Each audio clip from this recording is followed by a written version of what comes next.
The relentless desert sun was a constant, oppressive weight as I crossed the compound, each step kicking up plumes of fine, red dust.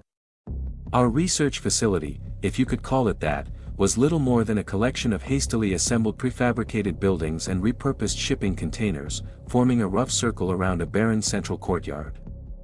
A chain-link fence, topped with glinting razor wire, stretched out into the desolate wasteland, marking the boundary of our isolation.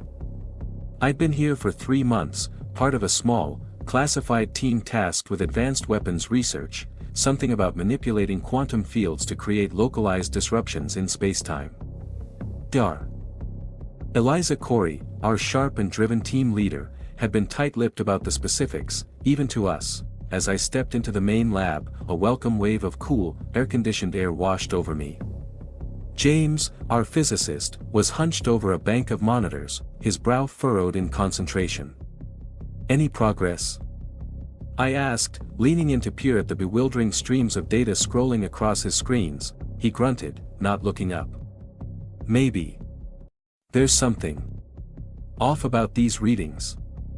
It's like the quantum field is already disturbed here, even before we fire up the generator." I frowned. "How is that possible?" He finally turned, shrugging. "No idea, but it's not the only weird thing I've noticed lately." "Have you been having trouble sleeping?" I hesitated. The truth was, I'd been plagued by vivid, unsettling dreams since our arrival, visions of impossible geometries and whispered voices in languages that shouldn't exist. I chalked it up to stress and the sheer isolation. "A little," I admitted. "Why do you ask?" James leaned in, his voice dropping to a whisper. "I've been hearing things at night, voices coming from outside, but when I look, there's nothing there." A shiver ran down my spine, despite the oppressive heat. Before I could respond, the lab door burst open and Sarah, our archaeologist, rushed in, her eyes wide with a mix of excitement and terror. "You need to see this," she gasped, gesturing frantically for us to follow. "We found something." We hurried after her, back out into the blinding sunlight and across the compound to the dig site. For weeks, Sarah had been excavating a series of ancient ruins discovered near the facility. The brass had been furious, demanding we focus on our primary objective, but Sarah had argued that understanding the site's history might provide valuable context for our research. As we approached the dig, a section of the sand had been cleared away, revealing a dark opening leading underground. Sarah led us to the edge, shining her flashlight into the depths. "It's some kind of chamber," she explained, her voice trembling. "The walls are covered in writings and symbols, unlike anything I've ever seen. And there's something else down there." We descended into the darkness, the temperature dropping perceptibly with each step. Sarah's flashlight beam danced across the walls, illuminating intricate carvings that seemed to writhe and shift in the flickering light. A growing sense of unease settled over me, as if we were trespassing in a place never meant to be discovered. At the bottom of the shaft, the passage opened into a vast, circular chamber. Sarah's light swept across the room, revealing more of the strange symbols covering every surface. But it was what stood in the center that made my blood run cold. A massive stone slab dominated the chamber, and atop it lay a thing. It was vaguely humanoid in shape, but far larger than any person. Its skin was a sickly, translucent gray, stretched taut over an impossibly angular skeleton. Where its face should have been, there was only a smooth, featureless expanse of flesh. "What the hell is that?" James whispered, his voice cracking. Sarah shook her head, her face pale in the dim light.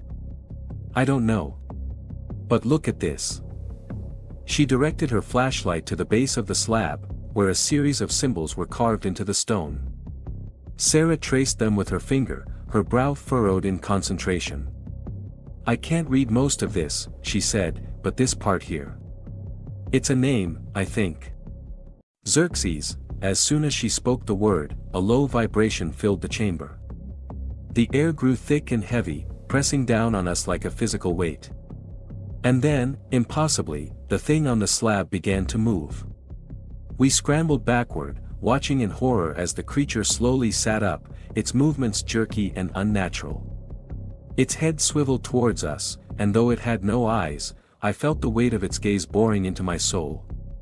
And then it spoke. The words were unlike anything I'd ever heard, a cacophony of clicks and whistles that seemed to bypass my ears and resonate directly in my mind.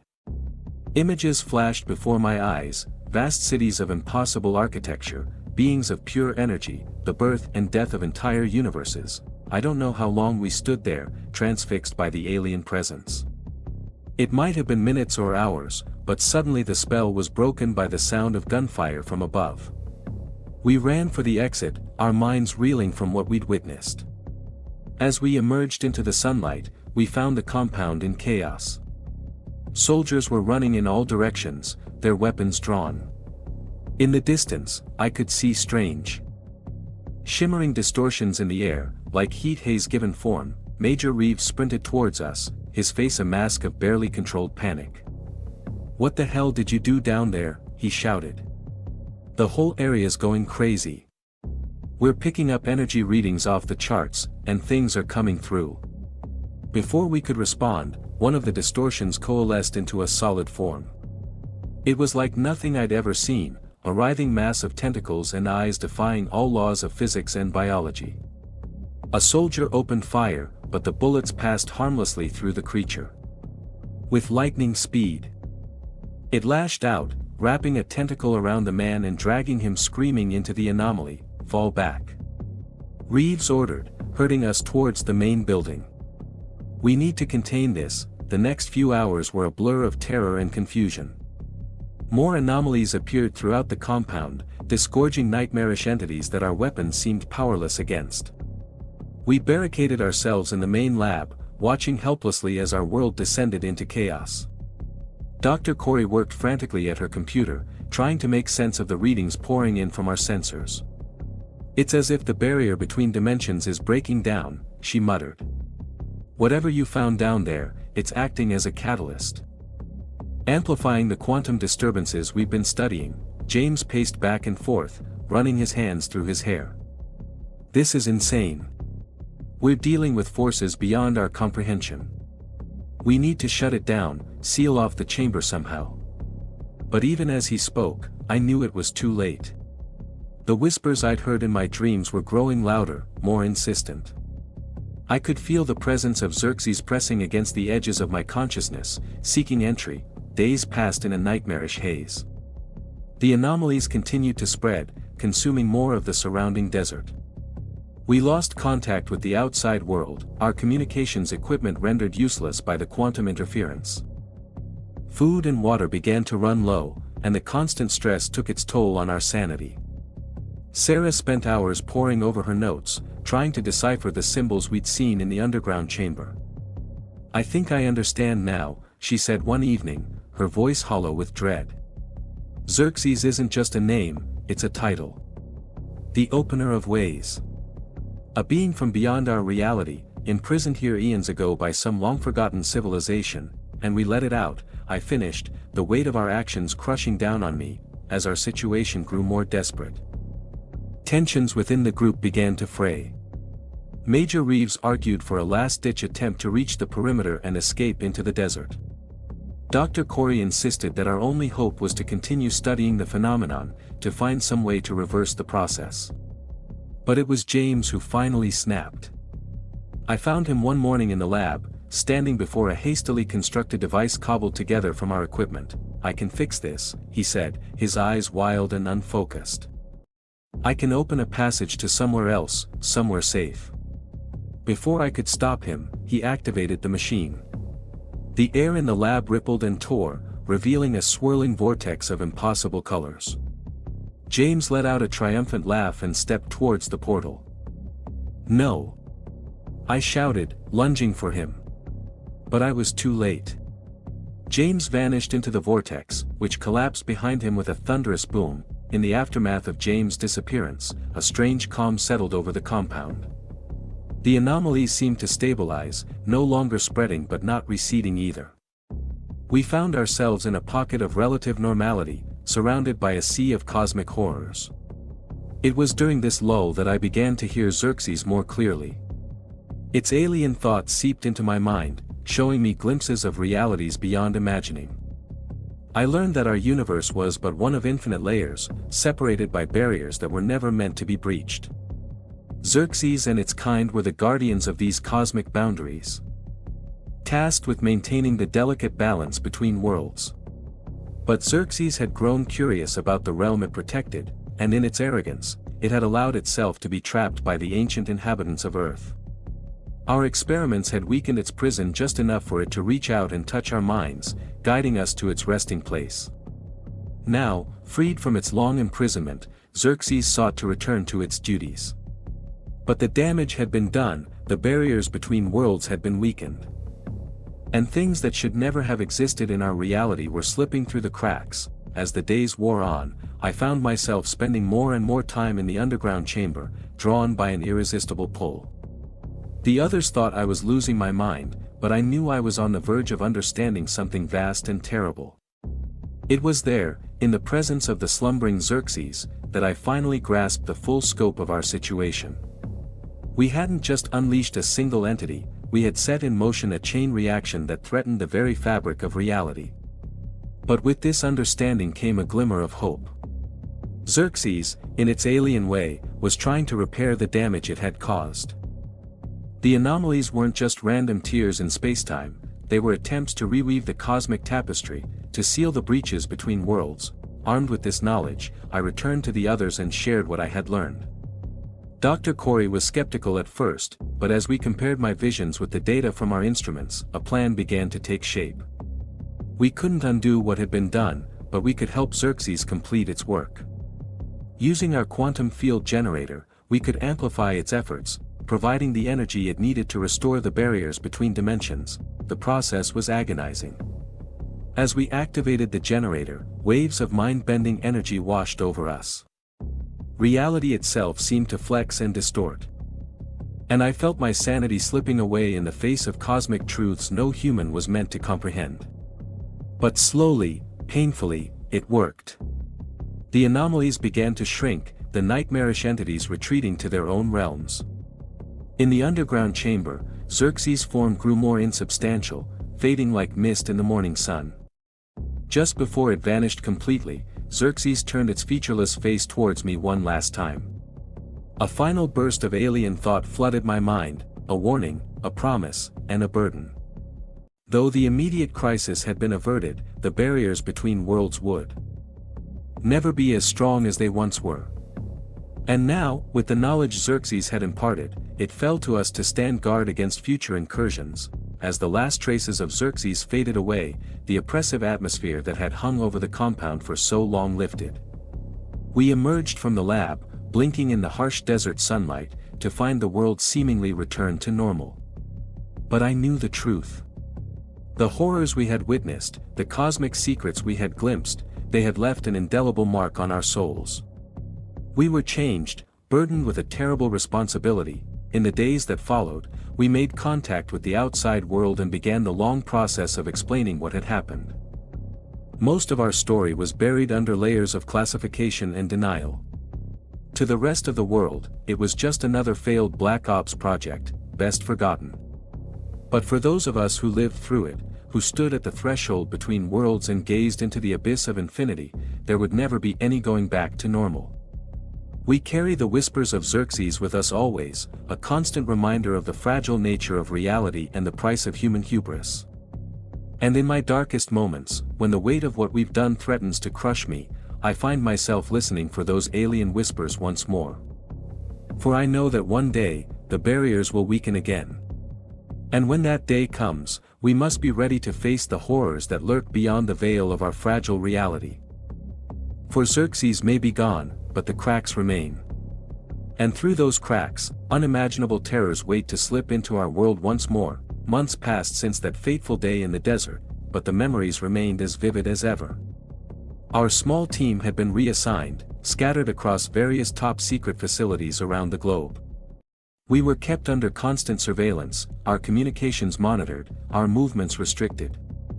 The powers that be were determined to keep what happened buried, but they also knew. They needed us, our knowledge, our experience, in case the unthinkable happened again. I was stationed at a nondescript research facility in northern Alaska, ostensibly working on advanced theoretical physics. In reality, I spent my days poring over data, searching for the slightest anomaly that might indicate another incursion. The isolation was mind-numbing, but it was a small price to pay for the safety of our world. Dr. Corey and I maintained sporadic contact through heavily encrypted channels.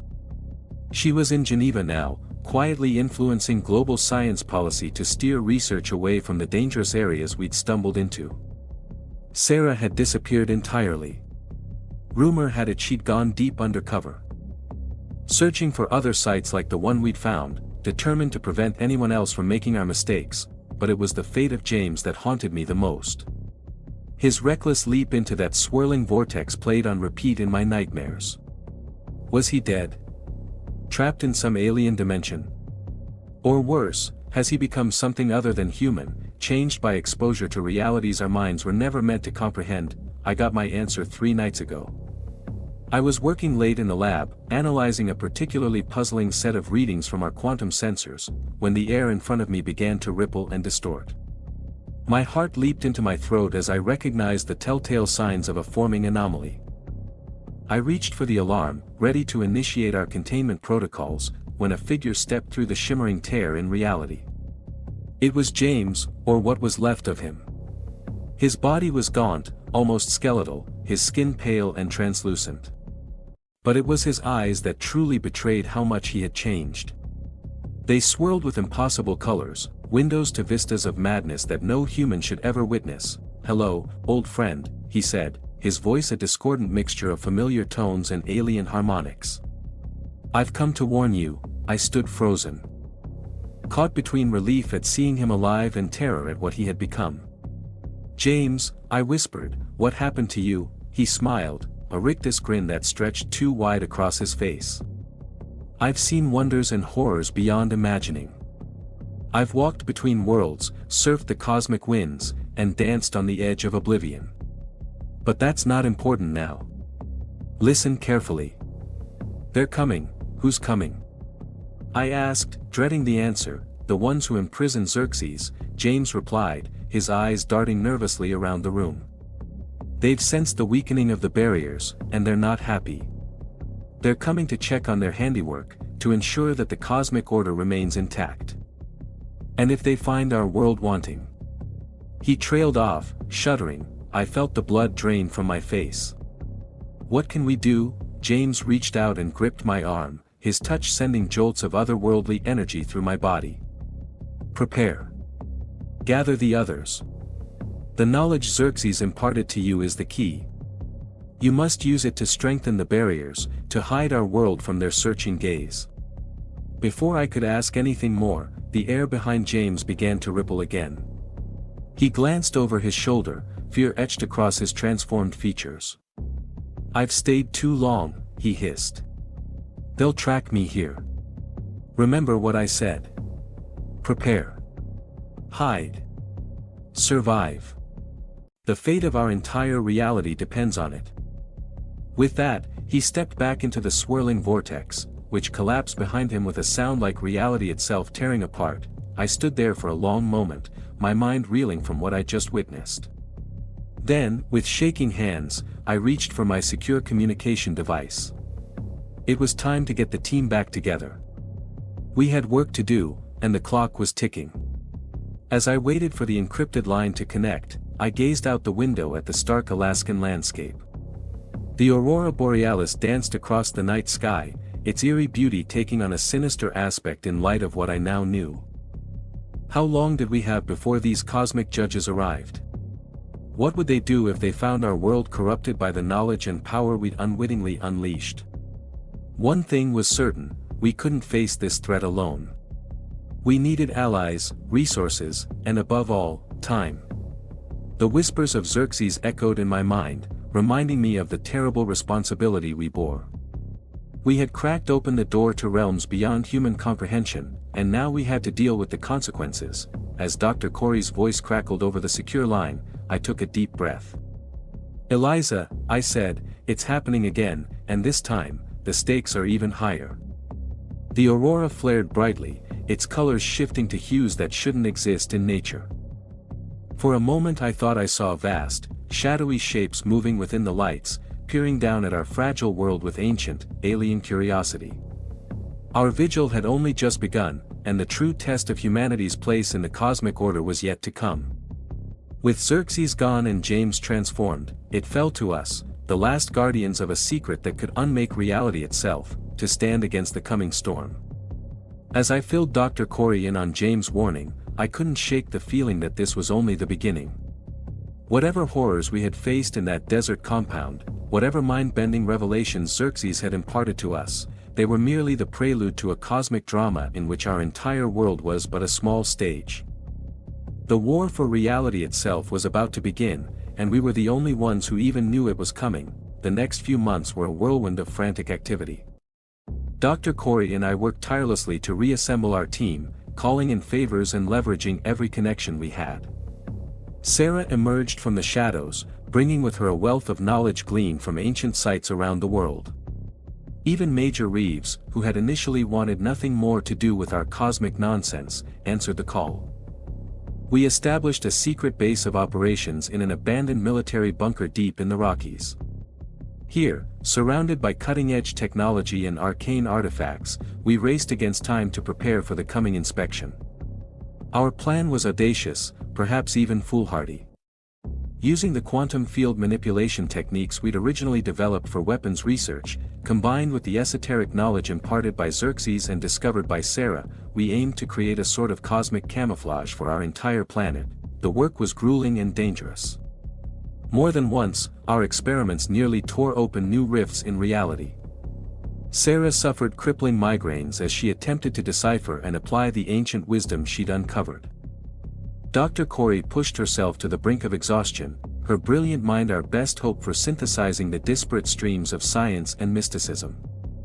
As for me, I found myself slipping into trances, my consciousness expanding beyond the confines of our reality as I grappled with concepts no human mind was meant to contain. In these moments of cosmic awareness, I caught glimpses of our unseen judges, vast, incomprehensible entities that defied description, their very existence an affront to the laws of our universe. Just as we were on the verge of a breakthrough, disaster struck. Our activities had not gone unnoticed by earthly authorities.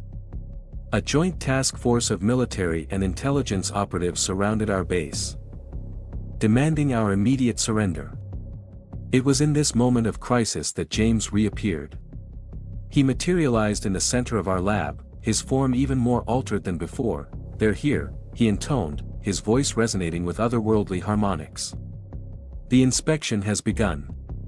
As if in response to his words, the very fabric of reality around us began to warp and twist. Outside, we could hear the shouts of confusion from the soldiers as their weapons and equipment inexplicably failed. "It's now or never," Dr. Corey said, her face set with determination. "We have to activate the camouflage." With no other choice, we initiated our untested protocol. The quantum field generators hummed to life, their energy interacting with the artifacts Sarah had assembled in complex patterns. I felt my consciousness expand once more, connecting with the others in a moment of perfect synchronicity. Together, our minds reached out, guided by the whispers of Xerxes and the cosmic awareness James had gained in his transdimensional wanderings. We wove a veil of quantum uncertainty around our world, blurring its edges in the perceptions of those vast, judging entities. The process was agonizing. I felt as if my very being was being stretched across the cosmos, my sense of self threatening to dissolve into the infinite. But through it all, I held on to a singular thought: the need to protect our world, our humanity in all its beautiful imperfection. How long we remained in that state of expanded consciousness, I cannot say. It could have been moments or millennia. But gradually, I became aware of a shift in the cosmic tide. The presence of the inspectors, which had loomed so large in my perception, began to recede. Slowly, painfully, I returned to my physical form. The others were stirring as well, their faces etched with the same mix of exhaustion and wonder that I felt. James stood in the center of the room, a smile of genuine joy transforming his alien features.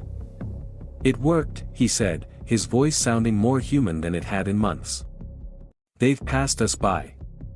Earth remains hidden, a secret corner of the multiverse. As the implications of his words sank in, a wave of relief washed over us. We had done it.